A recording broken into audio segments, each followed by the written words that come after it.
तो नमस्कार दोस्तों, हमारे चैनल में आपका स्वागत है। लोकसभा चुनाव अपने अंतिम चरण में आ चुका है। अभी तक लोकसभा चुनाव में 543 सीटों में से 543 सीटों पर वोटिंग हो चुकी है। तो लोकसभा चुनाव में एक नया ओपिनियन पोल निकल के आया हुआ है, जिससे हम यह अनुमान लगा सकते हैं कि किसकी सरकार बनने वाली है और कौन गर्त में जाने वाला है। मतलब किसकी सरकार नहीं बनने वाली है, कौन पीएम बनने वाला है। इस ओपिनियन पोल से हम यह अनुमान लगा सकते हैं। तो ऐसे वीडियो के लिए हमारे चैनल को सब्सक्राइब कीजिए और इस वीडियो को लाइक कर दीजिए। तो चलिए बिना देरी किए शुरू करते हैं कि आज का ताजा पोल सर्वे क्या कहता है। सबसे पहले हम बात करते हैं छत्तीसगढ़ की। छत्तीसगढ़ में लोकसभा के कुल 11 सीटें मौजूद हैं, जिसमें से बीजेपी के खाते में 5 सीटें जा रही हैं और इंडिया अलायंस के खाते में कुल 6 सीटें जा रही हैं। और वहीं 2019 में छत्तीसगढ़ में बीजेपी ने कुल 11 सीटों में से 9 सीटें प्राप्त की थी और यहाँ पे बीजेपी को एक बड़ा झटका लगता हुआ दिखाई दे रहा है। और अब बात करते हैं तमिलनाडु के बारे में। तमिलनाडु में लोकसभा के कुल 39 सीटें मौजूद हैं, जिसमें से बीजेपी के खाते में एक भी सीटें नहीं आ रही है। बीजेपी का यहाँ सुपड़ा साफ हो गया है। और वहीं बात करें इंडिया अलायंस के बारे में, तो इंडिया अलायंस को यहाँ पे कुल 39 सीटें आ रही हैं। तो चलिए अब बात करते हैं देश के सबसे बड़े राज्य उत्तर प्रदेश के बारे में। उत्तर प्रदेश में लोकसभा के कुल 80 सीटें मौजूद हैं। पिछली बार बीजेपी ने यहाँ बहुत ही अच्छा प्रदर्शन किया था, लेकिन इस बार बीजेपी भी यहाँ बैकफुट पर नजर आती दिखाई दे रही है।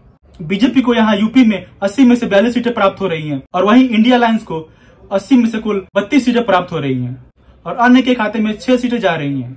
तो दोस्तों 2019 में उत्तर प्रदेश में बीजेपी ने 80 में से 64 सीटें अपने नाम की थी।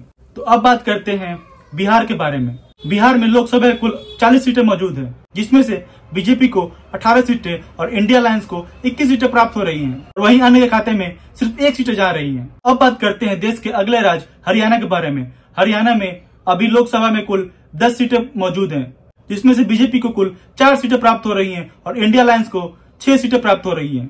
2019 में बीजेपी को हरियाणा में 10 में से 10 सीटें प्राप्त हुई थी, लेकिन इस बार बीजेपी को हरियाणा में बहुत ही बड़ा झटका लगने वाला है। और अब बात करते हैं देश के अगले राज्य महाराष्ट्र के बारे में। महाराष्ट्र में लोकसभा कुल 48 सीटें मौजूद हैं, जिसमें बीजेपी को कुल 17 सीटें आ रही हैं और वहीं इंडिया अलायंस के खाते में 29 सीटें जा रही हैं और अन्य के खाते में सिर्फ 2 सीटें जा रही हैं।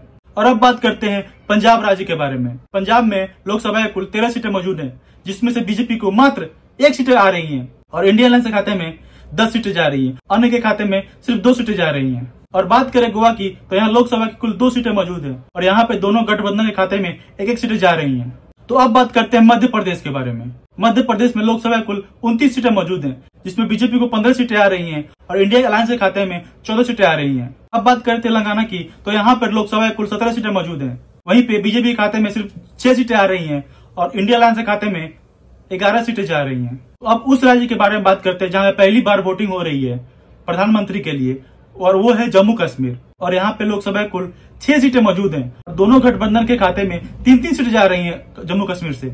अब बात करते हैं बीजेपी गढ़ माने जाने वाले स्टेट गुजरात के बारे में।